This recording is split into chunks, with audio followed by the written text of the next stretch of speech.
Scattered light snow showers this afternoon are going to be winding down before too long, but my weather attention is focused on the end of the week and big changes coming in as we head into the weekend. I will have your forecast coming up. Karen? All right, thank you, Paul. Also, first at 4, the Pfizer vaccine versus the Omicron variant. The drug company releases what it calls encouraging news. Opening statements in a police shooting trial where the officer says she thought she was using her taser. Why prosecutors don't buy that explanation. And here's Paula. It's the return of the Boston Edison Home Tour. We'll show you how you can tour some of Detroit's grandest homes from your comfy couch. Live from downtown Detroit, home of WDIV and Click on Detroit. Local 4 News First at 4 starts now. Good afternoon, everybody. I'm Karen Drew. Michigan still struggling with the latest COVID surge, but Pfizer does have some encouraging news about the fight against the Omicron variant. Let's start with the new cases in Michigan today. The health department just reported more than 15,000 new infections in the past 2 days. It's a daily average of nearly 7,700. The positivity rate is now 21%. That's up another percentage point. So that means 1 in 5 tests are coming back positive. And Michigan is one of 6 states that account for the majority of hospital beds filled, as this fourth surge really is pushing healthcare workers to the limit. Well, now the news from Pfizer. The drug company says a booster of its COVID-19 vaccine may offer key protection against the Omicron variant. Cautioning, though, just the first 2 doses appear to be significantly less effective. Pfizer says lab tests show a booster increases the level of antibodies that fight off Omicron by 25-fold. This was a small study, though, and the data hasn't been peer-reviewed. But Pfizer's CEO says it does point toward a solid battle plan against Omicron. If we need a new vaccine, those tests are telling me that we will be able to have a very good one if we need one against Omicron, because really we're able, with some tweaks, to produce way higher results. I'm not sure we will need it, because it's one very likely scenario that the current booster will be enough to maintain protection. Pfizer says for people who haven't had a booster, 2 doses should still prevent severe disease or death if they do contract the Omicron variant. The federal government continuing its own research on the variant, and we could see more results next week. The community surrounding Oxford High School continues the painful process of saying goodbye to the students killed in last week's shooting. At this hour, a visitation continues for 14-year-old Anna St. Juliana with a private funeral, and that starts tonight at 6. Tomorrow night, 17-year-old Justin Schilling will be laid to rest. His family has asked for that service to be live streamed, and we will share that with you on clickondetroit.com. Now, we're not sure of the plans to bring some 1,800 students back to Oxford High School, but it looks like it won't happen until the new year. In a letter obtained by the Detroit News, Oxford Principal Steve Wolf tells parents students at the high school won't go back until after the holiday break, which ends January 2nd. Right now, he says they are reaching out to each individual student to see how they feel about returning to class. We'll keep you posted as those plans develop. It has now been 8 days since the shooting in northern Oakland County that left 4 people dead and 7 others injured. Those survivors continue their recoveries. 1 student remains hospitalized. 15-year-old Ethan Crumbly is charged with 4 counts of murder as an adult. He remains behind bars with his next court date set for December 13th.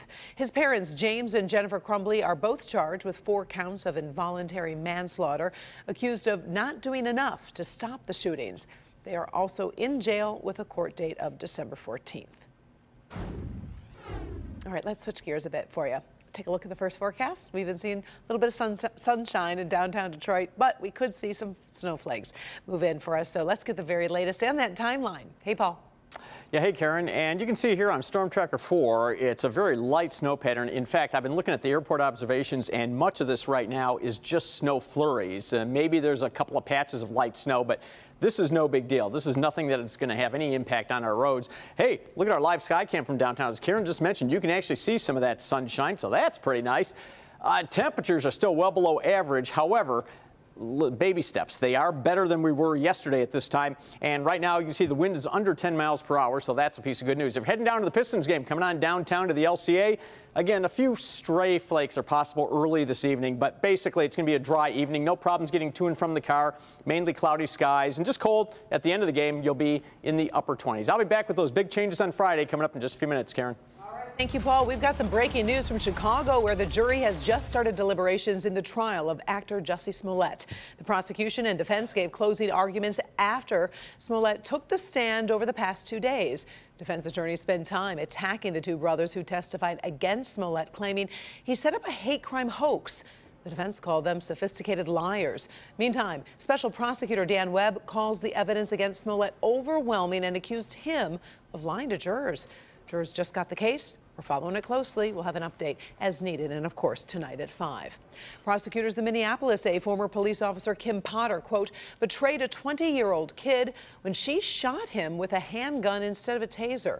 Potter is on trial for first and second-degree manslaughter in the death of Daunte Wright back in April during a traffic stop. Potter says she thought she was using her taser, but fatally shot the young man. Prosecutors say she received extensive training to avoid the exact situation she found herself in. A mostly white jury will hear the case over the next few weeks. We're also following breaking news from the Capitol Hill as Instagram CEO testified about the platform's potentially harmful impact on younger users. Adam Mosseri is facing questions a day after Instagram launched several tools aimed at teen safety. The social media platform has received criticism that it's aware of how the app can have a toxic effect on some teens. Lawmakers argue companies like Instagram have used algorithms that build addictive products that can exploit children's insecurities and anxieties. Mosseri disagrees. I also know that sometimes young people can come to Instagram dealing with difficult things in their lives. I believe that Instagram can help in those critical moments. It's one of the things that our research has shown, and to me this is the most important work that we can do. Taking on complex issues like bullying and social comparison and making changes. A group of 10 state attorney generals have launched an investigation into Meta, the social media company formerly known as Facebook, focused on the potential harms of Instagram on children and teens.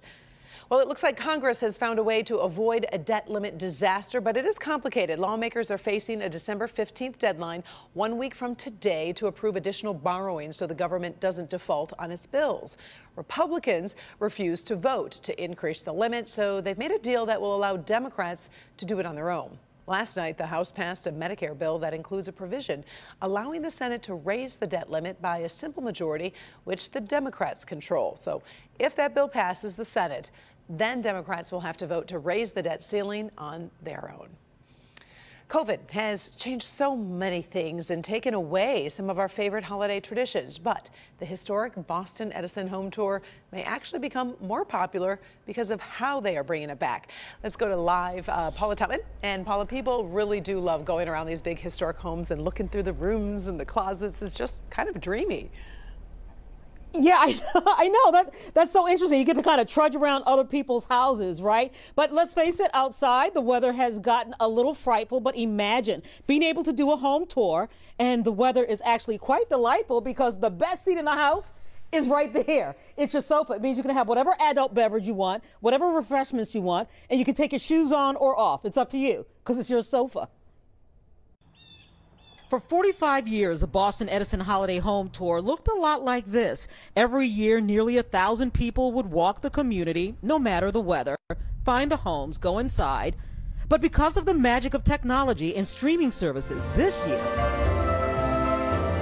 for a second year, you have enriched clean optics of the fine architectural details, mood music, homeowner narratives, and history. Some of our famous residents included boxer Joe Louis, Ford Motor Company founder Henry Ford, and Motown Records founder Berry Gordy. This year, there are 5 homes on the virtual Boston Edison Holiday Home Tour, and you get to step inside each one of them and enjoy the grandeur. When people come here, they really like this space. So you're going to see a lot of details. There's a lot of, a lot of plaster work done, a lot of woodwork done, and really ornate details, whether it's the sconces on the walls or the trim. And we really work to highlight a lot of those details within the tour. The pre-recorded tour is like stepping into history on a cable channel. It has that wonderful sense of voyeurism and a peek into how people lived in bygone eras. And then you get to meet the folks who are the keepers and the stewards of the history, who proudly walk you through what makes their home special. like Shar Goolsby and her husband Conrad, whose home belonged to a Tuskegee airman.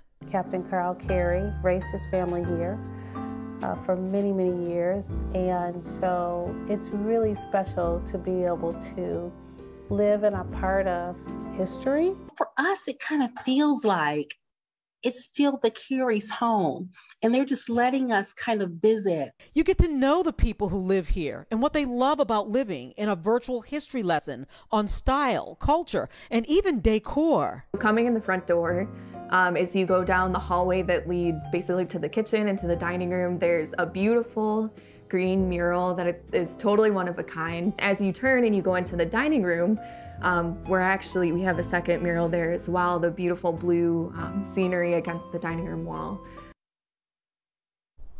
Delicious. That's the word I come up with when I look at this video. Absolutely delicious. And again, you get to do the home tour without even leaving your house. It actually starts this Sunday, and you can buy a pass. It's only $20, and you can actually watch the tour over and over and over, or you can even buy a guest pass for a friend for the holiday seasons. We've put a link on our social media platform so you can buy your season pass to the holiday home tour. It is beautiful. I've seen the whole thing, by the way. It is beautiful. Karen. You know, Paula, I'm a little HGTV addict myself. I love looking inside homes, but this is right. But this is so cool because there are no homes like these. I mean, these are just priceless and so unique. They are, those architectural details and strange little cubbies that people used to have way back when. It's really something to see. It really is. All right, looking forward to it. Thank you, Paula. Still ahead, Tiger Woods gives us a big hint about his future last week. Well, today, we know what's coming up next. We're going to talk about his plans in trending stories. And remember the big battle over the future of the Supreme Court? President Biden put a special commission to work, but did they come up with any new plans? Up first, when minutes count, you hope someone comes to your rescue, just like this. The story behind this video when we come back.